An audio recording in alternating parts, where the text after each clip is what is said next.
Okay, we're recording. You're good to go. Thanks, Alex.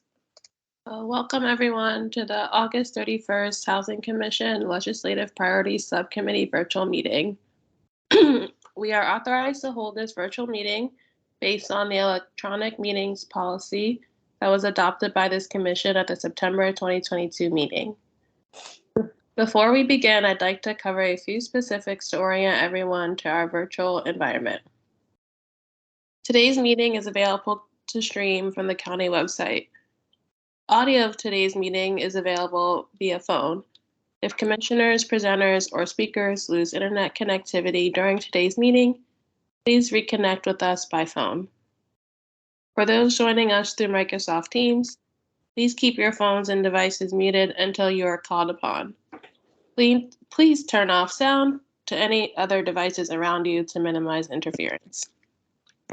When called upon to speak, you must unmute yourself by clicking on the microphone icon that is located on your meeting command bar.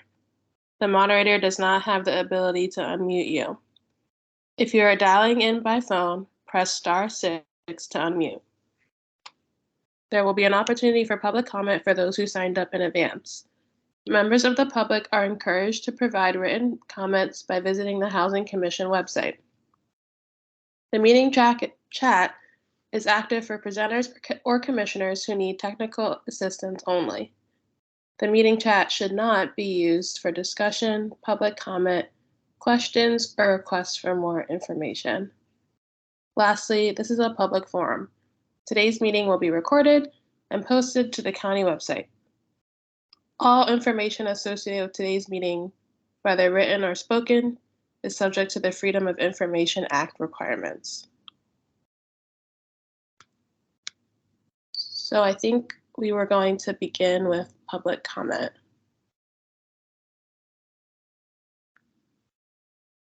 Yes, first up, we are the only speaker tonight. We have Marian Flores. So whenever you're ready, I will start the timer on the screen.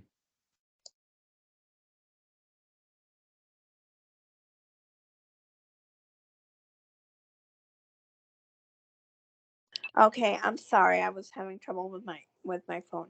But anyhow, yes, my name is Marian Flores, and I did want to give public comment.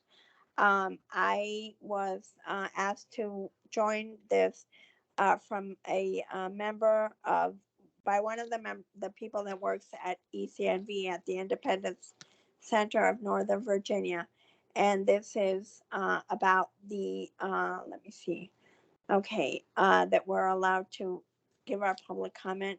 So, yes, this is a great opportunity to ask the Arlington County Housing Commission to support the disability community to seek an increase in the percentage of newly constructed multifamily apartment and condo units that builders are required to provide in all new construction projects. So this is something that can be done by requesting the local officials to put in the request that they increase the requirement of type A units from 2% of every new multifamily project to 10% of the units projects. And this would be in order to curb the amount of people that are consequently institutionalized because they can't find a place to live in that is appropriate, that works with their disability, or when they are seniors. Things such as putting in grab bars in the house and widening doors and making bathrooms accessible. Lowering counters in the kitchen and the bathroom, and having cutouts so that the person in the wheelchair can get to the kitchen and the bathroom sink and can get to the cooking areas and so on. It is urgent that these percentages be brought up from 2% to 10% because data from the U.S. Department of Housing and Urban Development, better known as HUD, less than 1% of all housing meets the levels of accessibility. And This comes from a study done in 2011 that HUD conducted and includes units with all levels of accessibility. For example, those that meet the Fair Housing Act accessibility standards, as well as those that meet HUD Section 504 requirements that are for type A for zero threshold showers, built-in roll under sinks in kitchens and bathrooms, grab bars, like I was saying before, installed during construction, lower kitchen counters, and adequate turn space in kitchen and bathrooms. These features go beyond every basic requirement of the Fair Housing Act of 1988. These are, how do you say, like I was saying, necessary to avoid, people from not being able to find appropriate housing and have to have institutionalization be the only thing. And also, it has been learned that in the past 30 or 40 years, that the concept that accessible housing should be available to all who need it as a matter of national policy, that is the number of newly constructed fully accessible housing units must be sufficiently high to overcome years of neglect and to catch up with current and future demand, so that people are not institutionalized, to avoid the institutionalization of people with disabilities and senior adults. Yeah, that would be important. Many of the disability communities statewide have sought this opportunity to pursue statewide campaign to do this, and it is really required. So it's really important that this happen, please.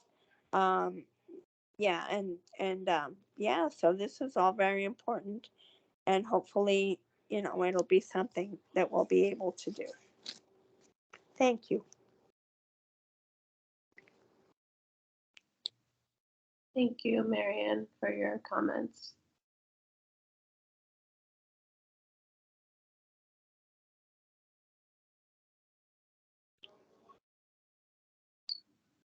So I believe that's it for public comments, as Alex mentioned. So I think we would proceed with the rest of the meeting. And so thanks to Kellen for letting us host an August meeting, and thanks to my fellow commissioners and the public for joining. We discussed on our last meeting taking some time to dive deeper into the draft legislative priorities that Kellen put together. I don't want to speak for everyone, but I think we're really excited about what Kellen put together.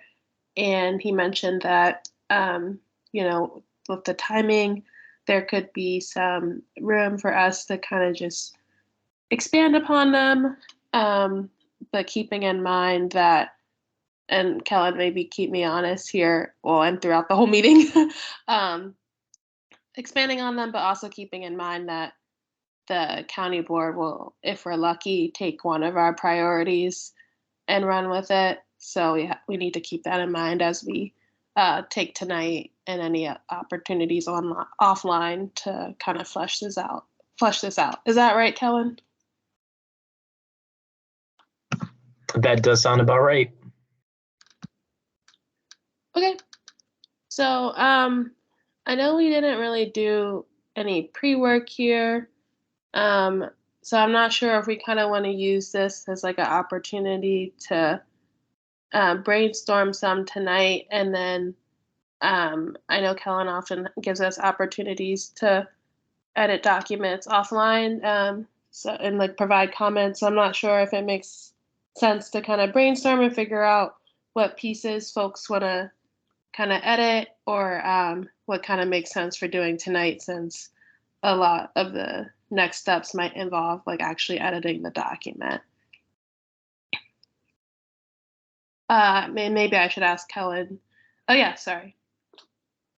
No, I was just going to say, Nikki, that I think keeping tonight's meeting pretty informal and just, as you said, like brainstorming, having a conversation with people about what they think or what other items they might want to see. I know for one, I really appreciated Marion's comment about the increasing the requirements for accessible units. And that's something that has come up in our commission meetings a lot. So I definitely think we should consider adding that to the final list that goes to the county board. And with that one in particular, I don't know that I'm necessarily comfortable right now saying 10%, but at least saying increasing the percentage beyond what it is today. I'd be very comfortable with that, but I don't know that I have enough information to say a specific percentage that I think it should be. But yeah, that's one that I think we should definitely consider tonight as well. But we have been asked by the county board to provide them with our legislative priorities by the end of September. So as you said, we can have this discussion tonight and then continue to work on the document and the priorities offline until our meeting on let's see, it's coming up. So on the 14th of September, and then we would need to approve by the 14th what those are so we can get them to the board by the end of the month. That makes a lot of sense. And yeah, I don't want to speak for others, but like you said, I feel like the number of ADA accessible units has come up a lot. And we often talk about that. And I think it was Michael or maybe Karen who mentioned like kind of coming up with a list of like during our meetings, we tend to kind of hit on like a couple of the same points when we don't see them present in some of the housing projects. I'm not sure if like adding all of those to this makes sense. And I think we also talked about just coming up with a list.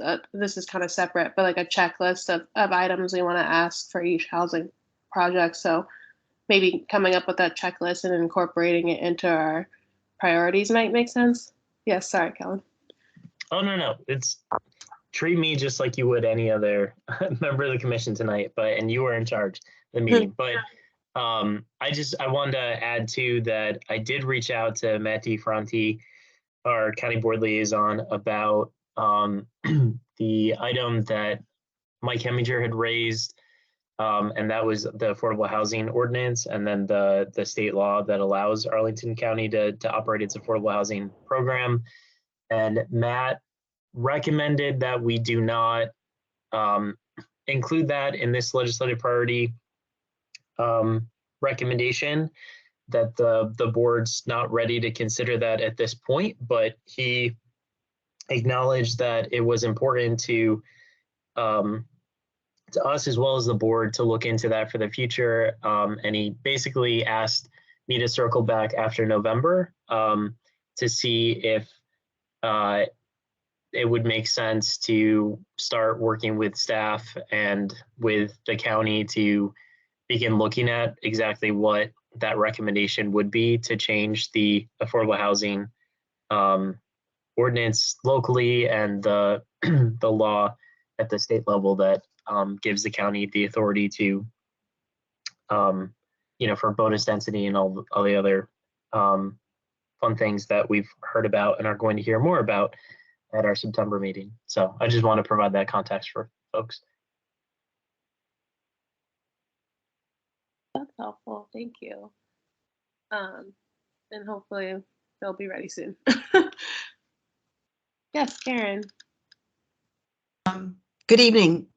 I was just thinking as I was looking at this list, if there's a way to make it like in different sections, like because a lot of this has to do with tenants, which is great, but instead of having it like a laundry list, maybe have like sections of like different topics.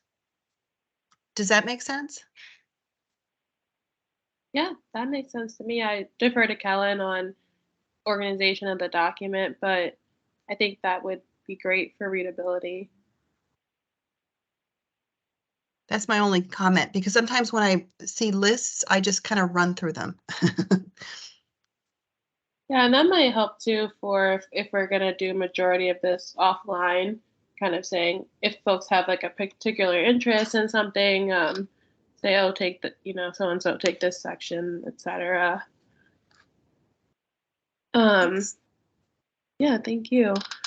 Okay, I feel like I've been doing a lot of talking, and I know Kellen said I'm in charge, but I actually didn't know I was chairing this until I was told. So maybe we can make it a little more like open style, and kind of maybe determine like what we want to do tonight, what we want to accomplish tonight, and then what we need to do offline. So I don't know if folks want to say kind of like an area they're interested in, and then we can kind of start to divide it into sections, and folks can kind of take a section and flesh it out, or what makes sense. I mean, what I was thinking is that probably a lot of the work would happen offline because it involves editing the document, which we can't all really do at this time. But not sure if others have thoughts too about what makes the most sense for how to kind of start adding to this. Yes, Kellen.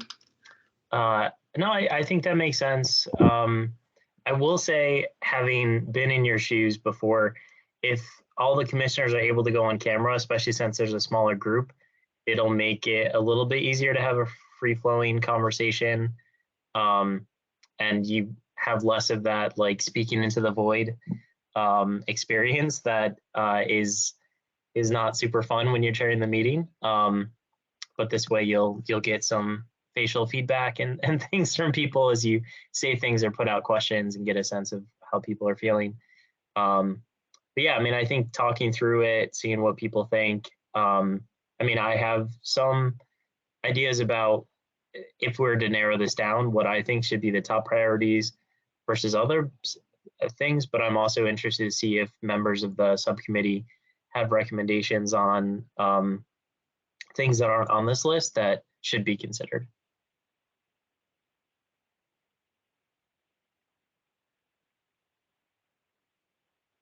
Karen?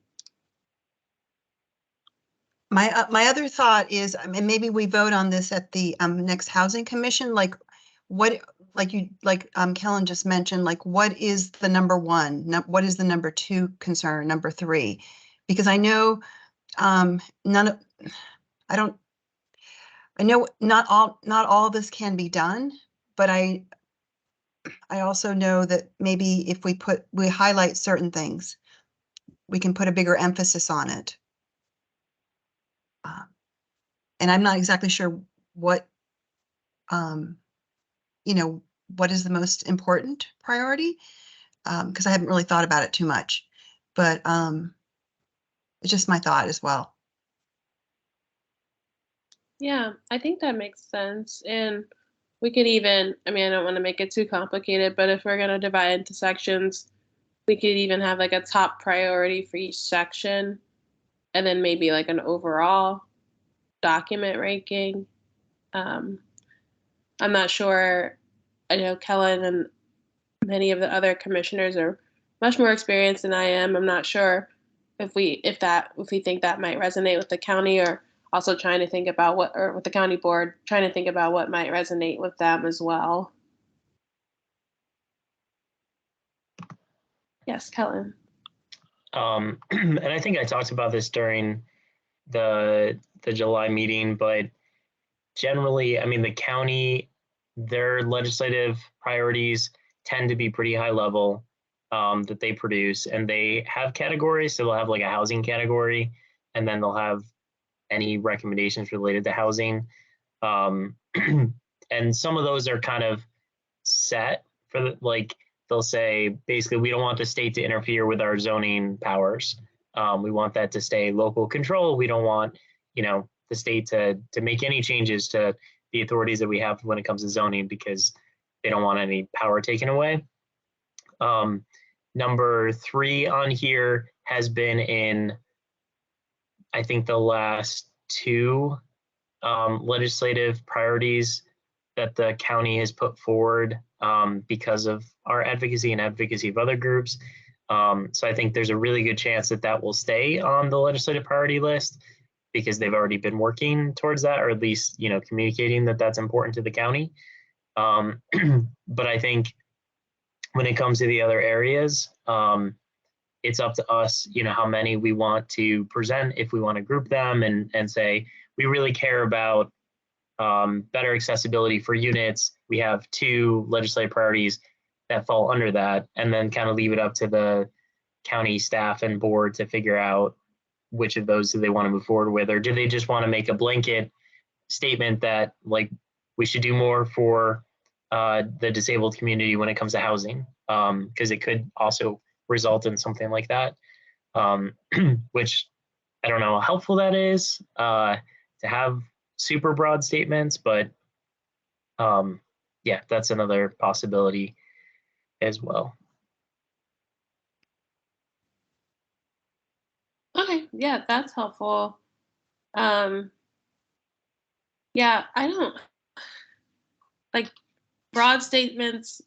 It's something that doesn't like something that I would shy away from, but if that's kind of like the, you know, what they're used to looking at and what they would rather work with, because then they can add detail, maybe that makes more sense than fleshing this out. But it sounds like, I don't know, maybe the first decision we should make is whether we need to add to the document or not, versus just ranking and organizing what we had or already have. This is Doris. Hi, Doris. Hi. There was something that I did want to propose, and I'm not sure whether it's been on here at this in the same form, so that I'm about to enunciate. The General Assembly, well, the state of Virginia, the state building code, is, with regard to the built environment, is the only enforceable, or at least code officials say it's the only enforceable code. So technically they say they don't enforce the Fair Housing Act accessibility standards, nor the ADA, etc. So that is a problem, and you know, we are concerned about the number of units that units and other accessibility features that go unaddressed until finally somebody finds them. And if it's after 2 years, then a court case known as the Mosky case prevents, said that you can't file a Fair Housing Act violation after 2 years from the time that the first permit of occupancy is approved. So that is a problem, but that keeps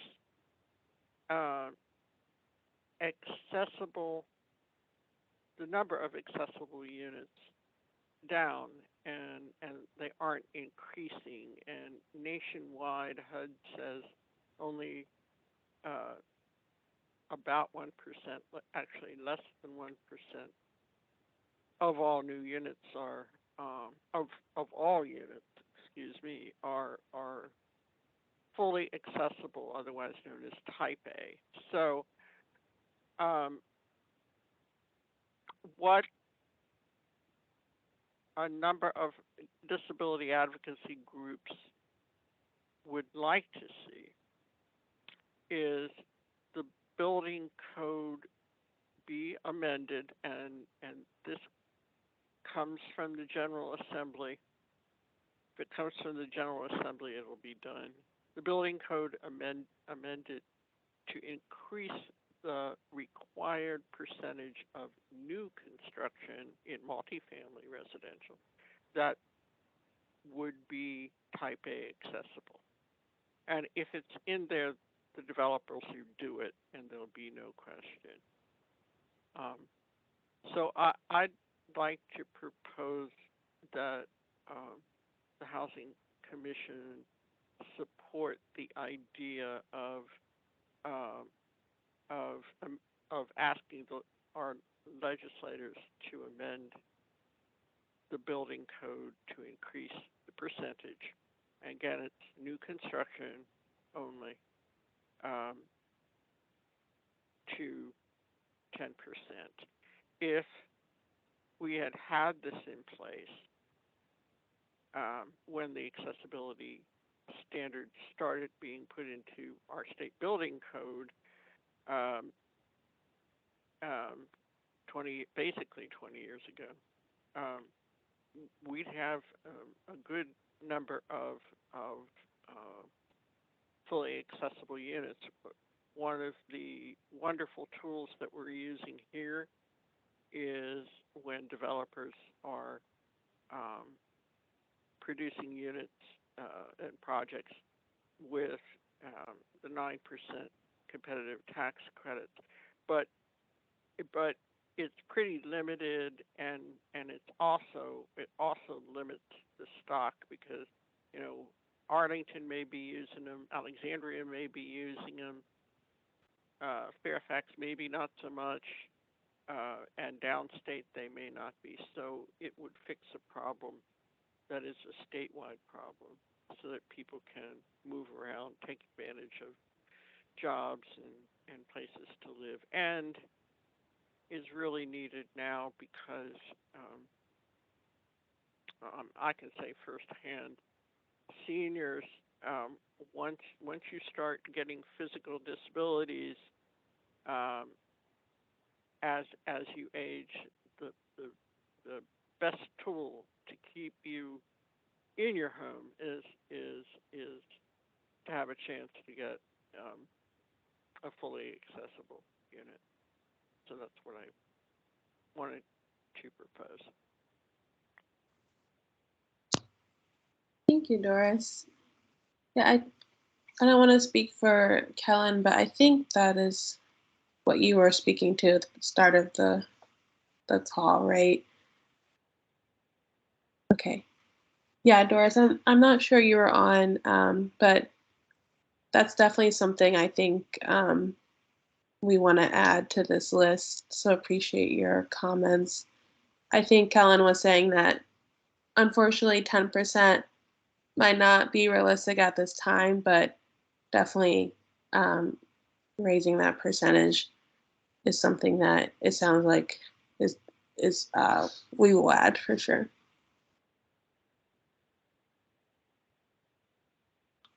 I know that the Alexandria Commission on Persons with Disabilities is working on this issue and is ready, they're right now giving their recommendations to the city council and others in the city who could influence this. And there has been actually the only one bill that actually showed up in the last 10 years in the General Assembly was one that was proposed by former Senator Linda T. Puller, and now she's retired, but the bill did not make it through the first day. It was very disconcerting, but the Fairfax County Board of Supervisors pushed for it, coming from one of their legislators and also coming from a very strong disability community in Fairfax County. So this is something we've been trying to get for a while.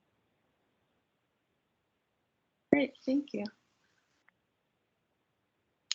Okay, so yeah, definitely adding a minimum requirement for a type A unit. we want to add. I tried to load the National Center for Healthy Housing. They have like a resource library, but neither the state and local section or the national section is loading. So I guess I could reach out to them to see what they have. I was just kind of curious to see how ours aligns with that. But yeah, so as Commissioner Surface pointed out, a lot of what we have here is tenant focused. Do we think there's any other areas we want to expand upon? And folks can add things offline too, but just while we have the group together, is there anything we want to add to the list for folks to think Yeah, so about? I have, Nikki, Yeah. I have a question for you, and I guess for the rest of the team as well. Sorry, I'm on my phone, so I couldn't get on my camera, but one of the things that I've been thinking about is like the language barrier. And so, that some people may have living in these units. And, for example, like we're providing a list of policies or things that we could, advocate for. But I just want to make sure that we are, as we're advocating for these, and if at some point they are implemented, that like language is taken into consideration. So, for example, like, I believe if you scroll up a little bit, there's one point about like anti-retaliation protections for tenants. Like people should know what that is, and that's something that I definitely would want to put as like a priority, because a lot of people sometimes are too scared to speak up or report something that's going on. And I think it would be just like along from like anti-retaliation, being able to provide information in the language of the tenant so that they feel a little bit more secure in speaking up and voicing. So I think like that number 4 to me seems something that we could definitely advocate for, because it's like, tenants have rights, and if we can advocate for anti-retaliation protections, then along with the language, that would be I don't know, something to propose and see if they're willing to, support. Yeah, I think that makes sense. And just to make sure for my own knowledge and understanding, right? So you're saying that along with some of these like tenant focused priorities, making sure that there's a language component and also like an education component, so that we aren't saying like, oh, tenants have rights, but that they're actually aware of those rights. Yeah, exactly. Yeah, that makes sense for sure. Kellen? Actually, I think Karen was first. Yeah, sorry, Carrie. Anyways, I was just thinking, I think it's important, and I think a lot of these documents are in Spanish, but we have to remember that these documents have to be in English first. And a lot of documents, and I'm not a lawyer, by the way, are not enforceable unless they're in English. So where we can you can do outreach and things like that, the main components of this has to be in English. That's just my comment. Thanks, Karen. I just want to provide some context on some of these, and I think I went over this a little bit during our meeting in July, but it's just most of these are not new. So number 3 through, what is it, 7? 3 through 7, I believe, comes from the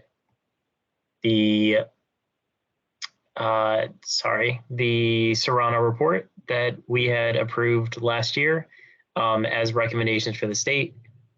As I think I said during the meeting, we didn't do legislative priorities last year. Well, this would have been after it anyways, but I don't think we actually did legislative priorities last year as a commission. So we never like formally recommended to the board as part of our legislative priorities that they include these. So that's where those are coming from. So they're already in our report. We already approved them as things that we'd like to see happen. but we just didn't include it as part of the legislative priority like request process. But a lot of those came from existing legislation that had been, already proposed. So the anti-retaliation enhancement of protections, that was based off a bill that Delegate Lopez had brought, I think, last session, that died in the House of Delegates. And I think subcommittee, I don't know that it even got out of subcommittee. And that was essentially around, there are certain actions right now that a landlord can take that could be retaliation, but it's kind of legal for them to do it. So they can refuse to renew your lease, or they could substantially increase your rent. But unless you can prove that their intent is retaliatory, there's nothing you can do. So his legislation was aimed at changing it so that the landlord would have to prove that the intent is not retaliatory if they take certain actions within a certain period of time. So if a tenant makes a complaint about, being discriminated against, and the landlord chooses not to renew their lease within like 3 months, then the tenant could take them to court and say, you're doing this because I filed this discrimination complaint, and the landlord would have to prove that they had another legitimate reason to, not renew the lease, and it was not associated with the legally protected action that the tenant took. So basically now the burden of proof is on tenants, and it's pretty much impossible for them to prove that the landlord intended to retaliate against them, by jacking up the rent, or by, they could raise rent by 100%, and the law would require the tenant to prove that they did that as retaliation. So unless you can find documents where they say, like, I am mad at this tenant because they did X and that's why I'm doing this, which most landlords are not dumb enough to do that, it's almost impossible to prove. So I thought it was a really good bill that he put forward. I'd love to see the county board support that and put their weight behind trying to get other legislators to adopt that. And that's kind of where that came from. The compensation for tenants whose units have been condemned, I believe that was a bill that Senator Eben had put forward. So right now, if your landlord does not maintain a habitable premises and code enforcement comes and condemns the unit, the tenant is automatically evicted and they receive no compensation. So even though the landlord is at fault and they're the ones who did not follow the law is like, well, it sucks to be you, tenant. You have to go find someplace else to live. You don't get any of your rent back. And there's no compensation the landlord has to provide to you, even though your life has now been uprooted and you have to find a new place to live, like, immediately.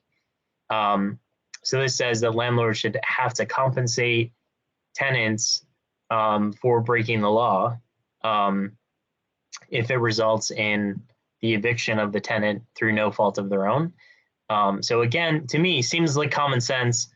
It died in the General Assembly, did not go anywhere because a lot of the landlord rights groups did not feel that they should have any responsibility to the tenant, even if they break the law.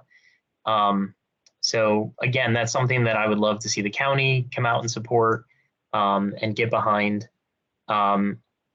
Expanding the list of provisions in the Uniform Statewide Building Code around growth of mold, plumbing leaks or issues, air conditioning, heating, etc. Again, this came from a bill that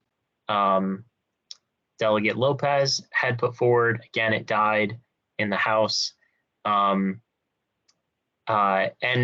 also, it does not mean that these are not popular among certain legislators. It means that a particular party in the General Assembly is not interested in advancing any of these. And that could change in November. So there is some hope that some of these could pass under different circumstances. They've just failed in the last year or two. So that's where that one came from.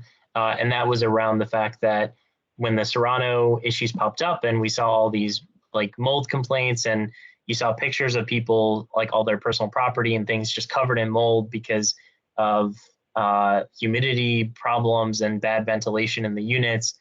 The only thing they could do was sue themselves, like sue the landlord themselves. They couldn't, there was nothing that Arlington County could do to help them or demand that the property owner take action. So this would add mold and these other issues to the building code, as opposed to the landlord tenant. I'm forgetting the rest of the name of the law, but the law that governs landlord tenant interactions. And then the General District Court's receivership one. So this one was actually proposed by the Virginia Poverty Law Center. And it was another one that I really liked because I haven't heard about this as much in Arlington, but I've heard about it in Alexandria and other places. But basically, tenants who do have the ability to take their landlords or property managers to court for failing to address maintenance, health, and safety issues in the building. The court basically just says, okay, landlord, you broke the law, you have to fix these things.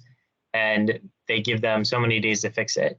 And if they don't, the tenant has to sue them again and bring them back to court and demand that they fix it. And there may be like a fine or like a small penalty, but it's nothing significant. And you have some serial landlords who just never make any of the changes, and they don't care how many court orders they get. And there's not a whole lot the court can do other than just like, we're going to keep adding this fine. So this proposal is basically the court can say, you had so much time to make this repair. It's legally obligated that you do that.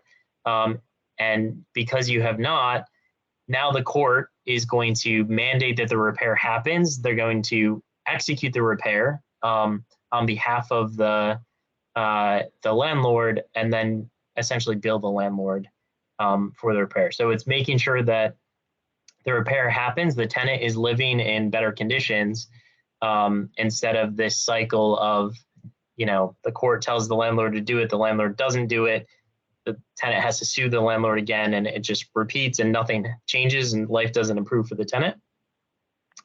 So that's where that one came from. And I don't know that actually was proposed as a bill in the General Assembly. But again, I think it's a great idea and would solve these kind of serial bad landlords who don't care what the courts say and don't care how bad conditions get for their tenants. So there's a little context on some of the ones that were in the Serrano report. Thanks, Ellen. That's helpful background. Karen? Thank you. That is really helpful to understand the history of this. My other thought is how, when you put these documents together and you put the wording together, like when I read number 4, I had no idea that the landlord would be the one that would be penalized or whatever. It wasn't clear to me.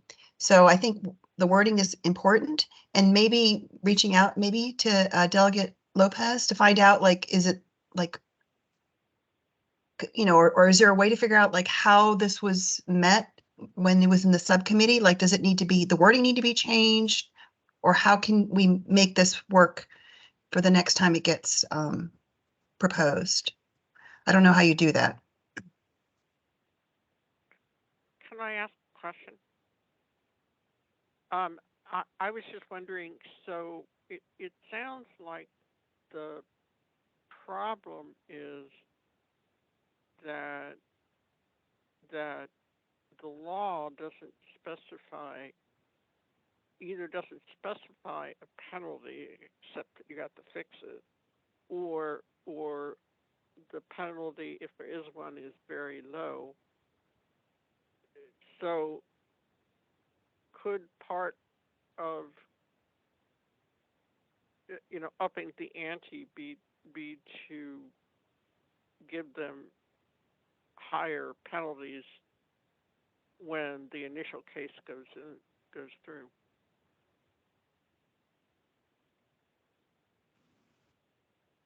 Helen, do you know about that? I mean, that could be a solution. I think the challenge that the VPLC was trying to solve is when landlords would rather pay the penalty than actually fix the unit.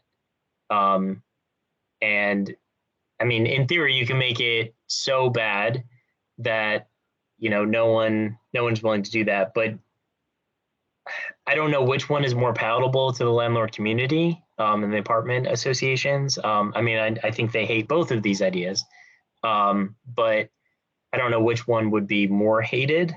I think the receivership is more focused on like the tenant, and like regardless of what happens to the landlord and like penalizing them for breaking the law, what we need to focus on is making sure that tenants have a habitable environment and that the repairs are made. And then, we'll just build a landlord later. What's important is it just gets done. And that's kind of the solution. I like the solution. In fact, I was proposing putting them together, but maybe somebody has figured out that we couldn't get it through the General Assembly if we added the higher penalties. Yeah, I mean, I think right now none of these are going to pass the General Assembly under its current makeup. If nothing changed in November, these would all die. The number 3 did pass, and then the governor vetoed it. So they're all, Republicans opposed them all. But we have an election in November, and the board does take into account when they do their legislative priorities, how friendly the legislature is likely to be to the things that the county cares about and puts forward. And if they view the legislature as more friendly, they're going to be more ambitious in what they propose. If they view them as more hostile or less friendly, they're going to more so be on defense. And instead of proposing new things, they're just going to fight for protecting the things that they already have. So a lot of this will depend on what happens in November, which is really just going to be up to the board and, how they choose to organize their priorities based on what they think is possible. There are, legitimate aspects to like, okay, well, let's work with not necessarily like political opponents, but like special interest groups that may be opposed to find something that's more palatable, or at least find something like number 3. The legislators who proposed that, as well as the advocacy groups that were supporting it, sat down with the landlord and apartment associations. They sat down with the realtor associations, and they said, how can we make this palatable for you to at least not oppose it? They ended up scaling it back. It originally was giving localities the right to enforce anything in the Landlord-Tenant Relations Act. And they scaled it back to only health and safety issues, because they didn't want a broader authority for counties to be able to sue, or cities. So that's an example of where the bill sponsors and the advocates were able to work with kind of the other side to figure out, okay, what's a compromise you can live with, so you at least won't oppose this. And ultimately ended up passing the House and the Senate because of that, and only to be vetoed by the governor on the very last day. So yeah, I mean, some of it like is just politics, and there's not much you can do about that, other than vote in November, however your conscience dictates. Yeah, I mean, I think we should put forward the things that we think are most important, and also consider the feasibility of, is this likely to pass? But, sometimes you put forward a recommendation and it'll take 5 years before it actually becomes a bill, and then another 3 years before it becomes a law. So you're just spreading awareness and making sure people know, oh yeah, that thing, I've heard about that several years now. We should do something about it.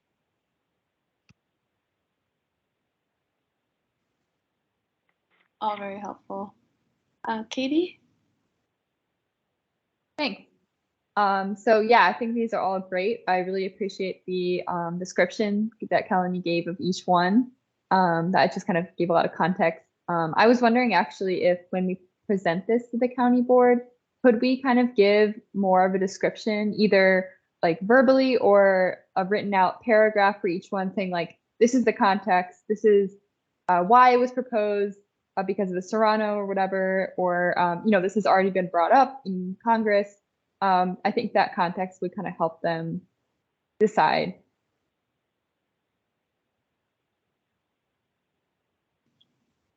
Thanks, Katie.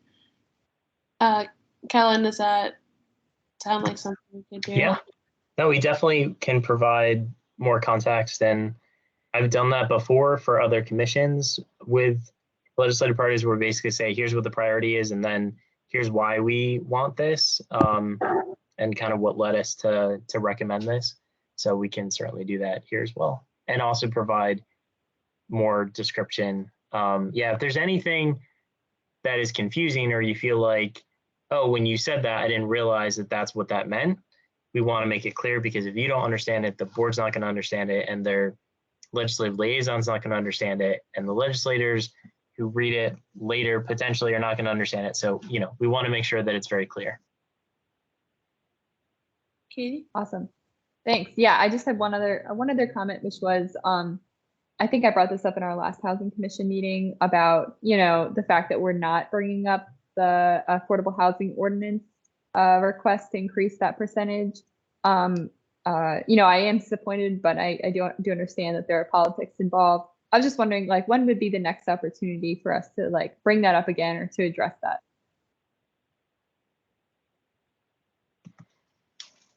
So just the message that I got was after November. So, when I spoke before about elections have consequences, I think that's one of the ones where the board is not willing to take that up until they see a more favorable General Assembly makeup. Yeah, so I think it's something, basically what we heard from our liaison, Matt, is if we were to recommend it, they wouldn't include it. So,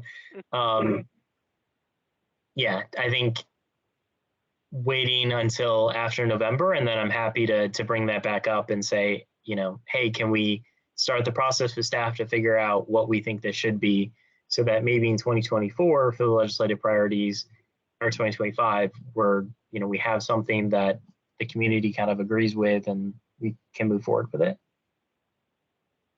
Okay, got it. That's jogging my memory from our last meeting. Thank you. This is Doris. Hi, Doris. I just wondered whether does the General Assembly, I don't know the answer to this question, does the General Assembly appropriate money for fair housing enforcement and for the new requirements that will soon be coming from the feds, let alone what we're doing here regionally in equity? Does the General Assembly fund local government for operations of their human rights commissions, and also I assume they're funding the state office on fair housing? So I'm wondering if it's appropriate to put something about that in here to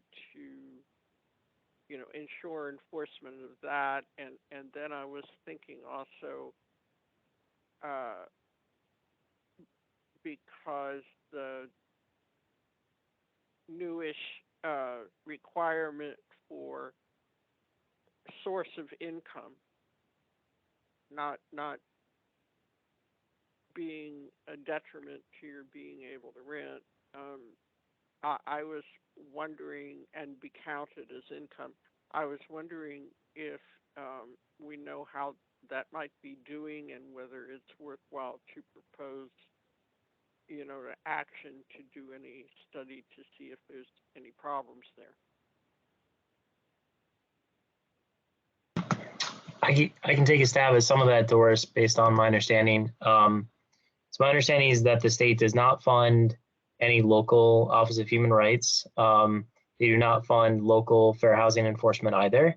They underfund the Office of Fair Housing at the state level, whose caseload exceeds their capacity, and that there doesn't seem to be much appetite to change that, unfortunately. And we just saw with the I think Mayores, if I'm getting the Attorney General's last name correct, his office has stopped enforcing or at least bringing suits related to fair housing. So that was something that under his predecessor they had begun doing. Previously, the Attorney General's office had not, but they've stopped under the current Attorney General. So the challenge there too is Arlington still has not adopted source of funds as a protected class in Arlington. So there is no local enforcement of it in Arlington, which they keep acknowledging that they need to do. It just hasn't happened yet. And it's been 2 years. So I'm hoping that will happen. But yeah, the state does not provide any funding. As far as source of income, like how is that going? I know there's still violations. There's still groups like Home and Equal Rights Center that are bringing a lot of cases around it. And there's other groups that are doing a lot of testing and still finding a lot of examples where landlords are discriminating based on source of funds. That was a prime target by certain factions in the General Assembly for repeal. So in the last 2 sessions, they've been trying to get rid of the source of funds protection, or at least scale it back significantly so that it applies to many fewer rental units. So I don't see right now a lot of appetite to expand that in the General Assembly. Although, again, if the makeup changes, potentially. But I know there are private groups that are doing testing. They are finding cases, bringing lawsuits. I don't know how much have actually gone through like the state Office of Fair Housing at this point since that law was passed. But yeah, hopefully that helps answer some of your questions. Yeah. I was just, and the only other thing I was thinking was that maybe as you were talking, that if there's, a budget, if there's any kind of budget line item for, the human rights offices to enforce the human rights law, or provide support, whatever, at the local level, that if that was something that was kind of like a usual thing that they might put in the budget, that maybe maybe Arlington County should be saying, hey, oh, well, we need some money for that, but this is just a budget item kind of thing, more than anything, so that then when we go to the Arlington Human Rights Office and say, we need more enforcement, more investigation, whatever, and they say, well, we don't get that much money from the feds, maybe the state could do that. Again, you mentioned all the forces right now in the administration that might, and in the General Assembly that might be against that. But since it's, since since the human rights ordinance is now an old law in Virginia, I was just thinking it could be wrapped in a benign way. Yeah, and Doris, my understanding is the Office of Human Rights also doesn't receive federal funding either because they are not a substantially equivalent fair housing organization. So they don't meet the standards set by HUD to do their investigations. So they don't receive money for the investigations. Okay. So that's one of the things that they're going to look into as part of like the new fair housing plan that was just passed this summer or adopted. Yeah, I mean, we could consider a request like that to ask for state funding to beef up like local fair housing enforcement, or even just add funding to the Office of Fair Housing at the state level because they're all underfunded. Yeah, we could add it. It hasn't been a huge priority for the county board here.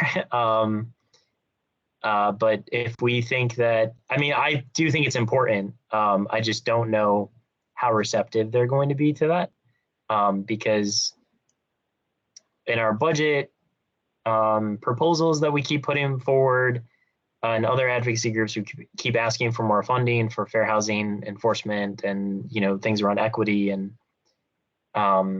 those don't get put in the budget. So, yeah. Yeah, it was just an idea. I mean, that was going through my head while I was listening to you talking earlier. So. And we can certainly add it to the bullet points, you know, and have the full commission decide whether or not they want to move forward with it. I don't have an issue with it. I just have reservations about whether it will be adopted by the board, but we can certainly add it, and I don't think it hurts to include it as something we, you know, wordsmith and include in the draft document.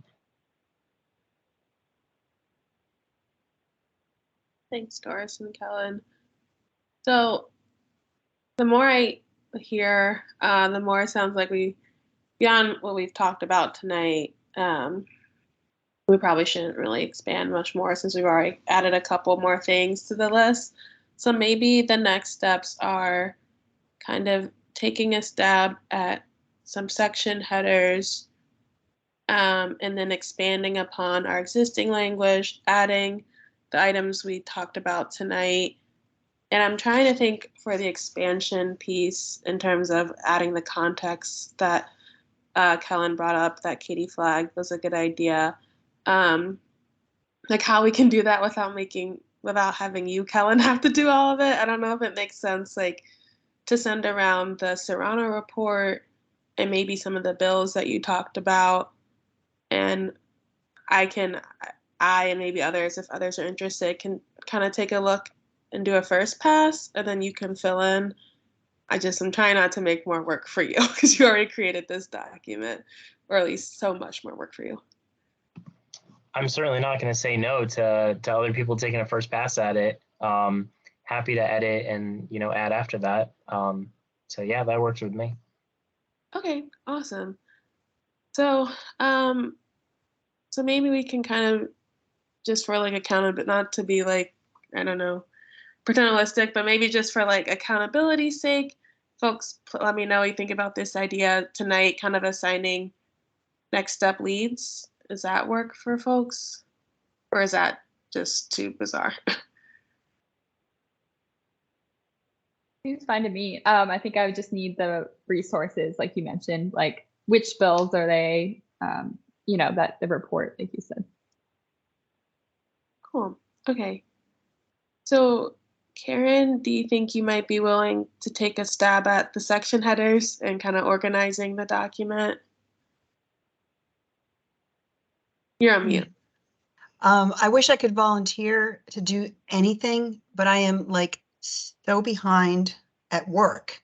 I get it. That right now I don't know if I have the time to make it what I would want it to be. I'm gonna apologize. That's okay. I get it. Okay. I can take a stab at that. And I can also, Kellen, if you're able to send around the Serrano report and the bills, maybe Katie and I can take a stab at adding some context to the existing items?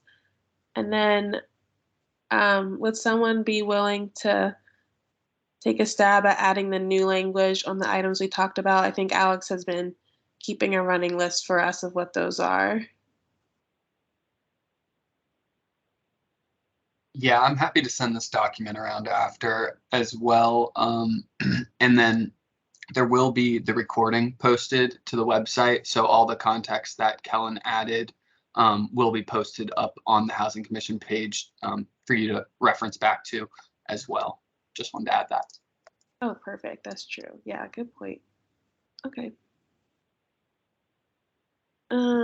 Okay, one more call for someone to add maybe the new language we talked about. If not, I can take that on too, but don't want this to be like a two-person show too, if folks would like to.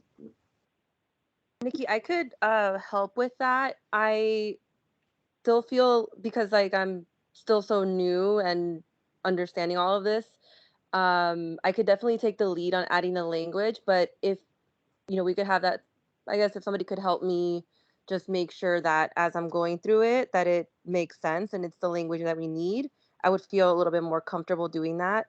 But I could definitely take the lead on that. Awesome. Yeah, I think Kellen, keep me honest, but I think he will review and I'm sure edit, and at the next meeting I think we'll discuss all of the changes as a committee as well. And Kellen, I see your hand up, so I'll just let you. Oh, I was just going to ask, and yes, so I will definitely review and edit, and then the full commission would still need to review and approve anything that we bring to them. So essentially this would become like a subcommittee report out. I was going to ask if Alex, if you could send the Serrano report out to everyone, and if you could also send them last year's copy of the county board's legislative priorities, just so they can see what that looks like. And then I will track down the bills that that I referenced that, some of these were based off of to send those out. Yep, Okay. I can send those out to the commission. Great. Thanks, Alex and Kellen. Okay, I think we have a good list of next steps then.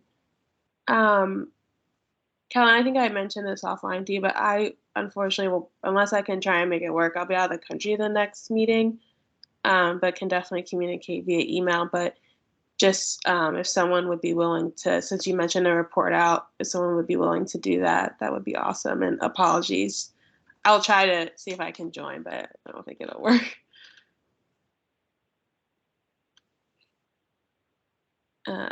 So yeah, if someone would be willing to do the report out, or if Kellen, if you're okay doing it.